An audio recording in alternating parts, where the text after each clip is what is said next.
जय श्री राम दोस्तों। तो मैं हूँ आपका Gujju market king. I hope आप सब लोग अच्छे होंगे। तो आप देखिए स्क्रीन पर, तो हम बिना किसी बकवास की वीडियो को शुरू करते हैं।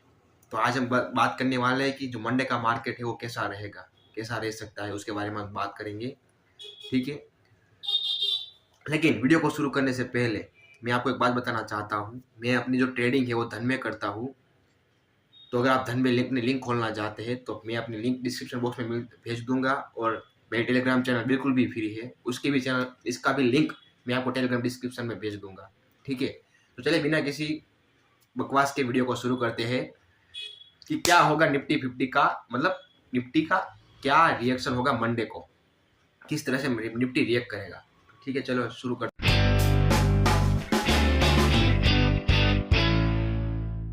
तो दोस्तों आप देखिए, ये निफ्टी 50 का chart one day time frame पर है।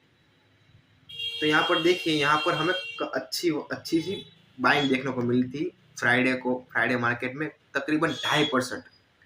ये 2.5% हमें 600 पॉइंट तक मार्केट हमें ऊपर देखने को मिला था। मार्केट अप रहा था और काफ़ी स्ट्रॉन्ग बुलिश कैंडल थी। तो यहाँ पर बहुत सारे लोगों ने क्या किया होगा, यहाँ कहीं पर सोच लिया होगा कि अब मार्केट यहाँ से चढ़ेगा।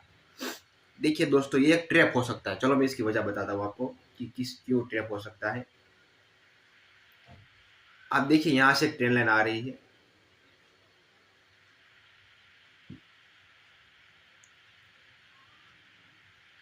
यहाँ से एक ट्रेंड लाइन आ रही है दोस्तों, और इसी ट्रेंड लाइन ने यहाँ कहीं पर हमने पहले 5 नवंबर और 6 नवंबर को यहाँ पर हमने ट्रैप किया था मार्केट ने, कि सबको लगा कि यहाँ से अब मार्केट ऊपर जाएगा। ये जो स्ट्रॉन्ग वाला सपोर्ट है, यहाँ पर मार्केट ने 2 बुलिश कैंडल बने। आप देखिए, यहाँ कहीं पर एक और दूसरी यहाँ कहीं पर, और फिर मार्केट में साफ सेलिंग हमें देखने को मिली। तो यहाँ पर जितने भी बायर्स थे, जिन्होंने भी इन्वेस्टमेंट किया था, उनका लगभग 4.5 लाख करोड़ का नुकसान हुआ था। समथिंग 4 लाख करोड़ के आसपास नुकसान हुआ था। तो सेम टू सेम यहाँ कहीं पे भी हो सकता है दोस्तों। ये जो बुलिश कैंडल हमें देखने को मिली है, यहाँ कहीं पर क्या पता कल हमें थोड़ी सी बुलिश कैंडल देखने को मिले, या फिर साइडवेज मार्केट रहे, या फिर गिर जाए मार्केट, क्योंकि महाराष्ट्र में इलेक्शन चल रहा है। अगर आप न्यूज़ देखोगे, मैं आपको न्यूज़ दिखाता हूँ। आप देखिए news, Maharashtra election visit live. यहाँ पर महाराष्ट्र के जो, तो इसका भी इम्पैक्ट मार्केट में पड़ेगा। इसका जो इम्पैक्ट है वो भी मार्केट में पड़ेगा बहुत ही अच्छी तरीके से। तो क्या पता अगर अच्छा से बीजेपी लीड करेगा तो मार्केट हमें कल बुलिश देखने को मिल सकता है। क्योंकि एक कारण हमें ये भी कह सकते हैं कि इलेक्शन की वजह से यहाँ पर मार्केट को चढ़ाया गया हो। समझ रहे हो? क्योंकि इसके जो निफ्टी के जो सारे है, आप देखिए निफ्टी के जो सारे भाईबंधु है, इसके जो सारे सपोर्टिव है, आप देखिए निफ्टी 50 के जो 50 स्टॉक्स, वो सारे के सारे ग्रीन में थे। सारे के सारे भाई, सबको एक ग्रीन में हो, एक आधा तो माइनस में होना चाहिए, सारे के सारे ग्रीन में है। आप देखिए, तो ये लगातार यहाँ पर इस इलेक्शन का इफेक्ट है। और यहाँ कहीं पर ऑपरेटर, आप ऑपरेटर भी कह सकते हैं हम यहाँ पर, कि यहाँ पर ऑपरेटर ने चढ़ाया है मार्केट को 600% निफ्टी। और एफआईआई और डीआई का देखिए डेटा। एफआईआई आप देखिए दोस्तों, पिछले आप देखिए एफआईआई का डेटा है कैश मार्केट, और डीआई का मार्केट में एफआईआई अभी तक एक भी बाइंग नहीं की है। पिछले 1.5 महीने में एक भी बाइंग नहीं की है दोस्तों, शायद 1.5-2 महीने में पिछले एक भी बाइंग नहीं है। यहाँ पर देखिए लगातार डीआई लगातार बाइंग किया जा रहा है, और एफआईआई लगातार सेलिंग किया जा रहा है। यानी कि अभी भी मार्केट में बाइंग नहीं है कि हम इन्वेस्ट कर सकते। हाँ, अगर हमारे पास पैसा है, कुछ ज़्यादा पैसा है, तो हम बाय इन द डीप, जितने कम प्राइस में मिलेगा हम बाय करेंगे, स्वाभाविक सी बात है। लेकिन यहाँ कहीं पर एफएनओ के लिए बिल्कुल भी सही बात नहीं है, फ्यूचर एंड ऑप्शन के लिए और वैसे भी इन्वेस्टमेंट के लिए। क्योंकि यहाँ पर अभी भी एफआईआर जो है वो अभी बाइंग के मूड में नहीं है। आप देखिए डीआई कब तक बाइंग करेगा, ये जो डीआई है ये कब तक बाइंग करेगा, क्योंकि डीआई की 1700 करोड़ की बाइंग है कल, और जिसकी वजह से मार्केट आप देखिए 2.5% हमें ऊपर देखने को मिला था। आप देखिए 2.39%, और एफआई लगातार सेलिंग किया जा रहा है और डीआई लगातार बाइंग किया जा रहा है। तो जो फॉरेन इन्वेस्टर है वो अभी भी इंडियन मार्केट में इन्वेस्ट करने के लिए रेडी नहीं है, वो अपना पैसा निकाल ही रहे हैं। समझ रहे हो? वो अपना सारा का सारा पैसा निकाल ही रहे हैं। साढ़े पता नहीं कब तक, साढ़ो थोड़ा सा दो हमने ऊपर ले जाने दो। यहाँ पर चलो कोई बात नहीं, लेकिन ये एक सोचने वाली चीज़ है कि भाई मार्केट चल रहा है, यहाँ पर हमें मार्केट में बाइंग देखने को मिली काफ़ी स्ट्रॉन्ग 1 डे टाइम फ्रेम पर। लगा एफआईआई ने सेलिंग किया हुआ है, सेलिंग है। मार्केट में ऐसा कुछ खास है नहीं, सिर्फ न्यूज़ है कि महाराष्ट्र में इलेक्शन चल रहा है। ये वाली न्यूज़ है, महाराष्ट्र में इलेक्शन चल रहा है, बीजेपी लीड कर रही है और कुछ खास है नहीं। और अदानी की न्यूज़ जो मैंने आपको बताई थी वो भी नेगेटिव न्यूज़ है। उनमें से दो स्टॉक्स है काफ़ी स्ट्रॉन्ग, वो भी हमारे निफ्टी 50 में है।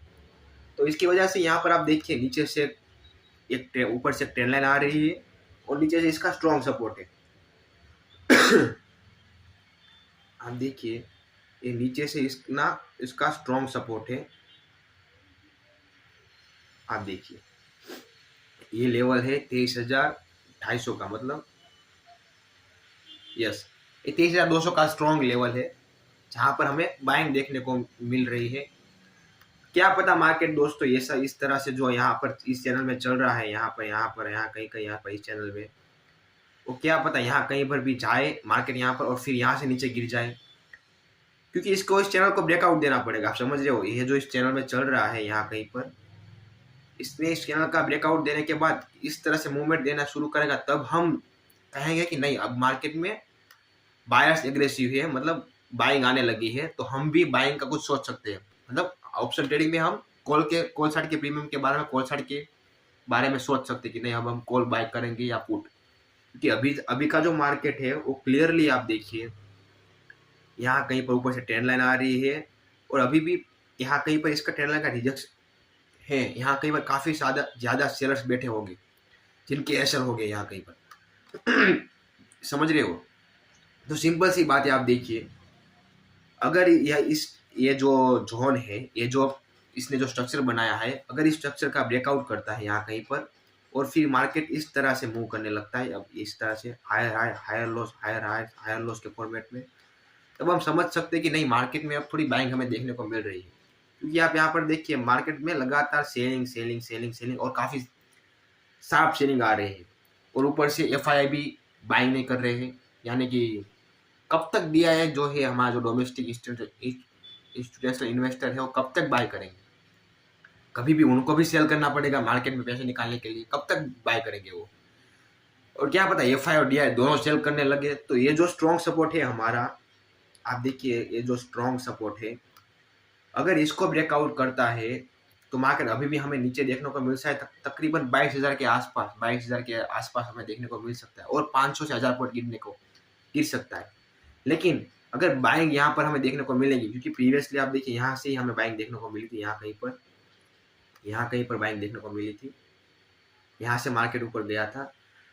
अगर अगर ये कंटिन्यू करता है यही यहाँ कहीं पर, तो इस ट्रेंड लाइन का हमें ब्रेकआउट चाहिए प्रॉपर तरीके से और यहाँ पर फिर एक कैंडल चाहिए और फिर मार्केट में छोटा सा पुल बैक और फिर उस पुल बैक का हाई निकाले और फिर मार्केट एक स्ट्रक्चर में ऐसे तरह से मूव करने लगे और किसी भी तरह से कोई एक पैटर्न बनाए, तब हम मान सकते हैं कि नहीं अब मार्केट अपसाइड के मूड में है, अब मार्केट ऊपर जा सकता है, हमें 25,000 के आसपास 25,500 के आसपास देखने को मिल सकता है। लेकिन तब तक के लिए जब तक इस ट्रेंड लाइन का ब्रेकआउट नहीं देता है प्रॉपर तरीके से स्ट्रक्चर नहीं बनाता है, एक पुल बैक नहीं देता है, तब तक हम यहाँ पर नहीं जा सकते। क्योंकि यहाँ पर पहले भी मार्केट ने हमने यहाँ कहीं पर फंसाया है। यहाँ पर भी इसका स्ट्रॉन्ग सपोर्ट था, यहाँ पर इसे सपोर्ट लिया, 2 green candle back to back और फिर अचानक से शार्प सेलिंग, फिर एक छोटा सा पुल बैक यहाँ पर ग्रीन, फिर शार्प सेलिंग। आप देखिए, तो इसी की वजह से मैं आपको कह रहा हूँ कि यहाँ पर आप देखिए चार्ट क्या कह रहा है, मार्केट में जो डेटा है वो क्या कह रहा है, अभी मार्केट में जो न्यूज़ चल रही है वो क्या है। समझ रहे हो, तो इसी की वजह से मैं कह रहा हूँ कि अभी हम अगर बाइंग का नहीं सोच सकते। अगर इन्वेस्टमेंट के हिसाब से हम कर सकते हैं, अगर हमारे पास पैसा है तो स्वाभाविक सी बात है जितना हमें सस्ता मिलेगा वो अच्छा रहेगा।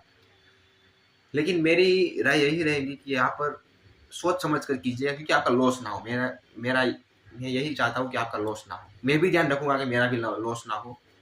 समझ रहे हो, तो बस यही था आज के लिए यही वीडियो था कि इस ट्रेंड लाइन का प्रॉपर ब्रेकआउट आने के बाद हम कुछ सोच सकते हैं कि नहीं मार्केट में अभी बाइंग देखने को मिलेंगी, एफएनओ में भी। ठीक है, तो आज के लिए दोस्तों इतना ही। अगर आपको ये वीडियो अच्छा लगा हो तो प्लीज़ लाइक कर दीजिए, सब्सक्राइब कर दीजिए। ठीक है, आप सभी का बहुत ही धन्यवाद। वैसे मेरा कुछ इसमें सब्सक्राइबर है नहीं, लेकिन फिर भी अगर आपको वीडियो अच्छा लगा तो लाइक शेयर सब्सक्राइब। मिलते हैं नेक्स्ट वीडियो में। राधे राधे।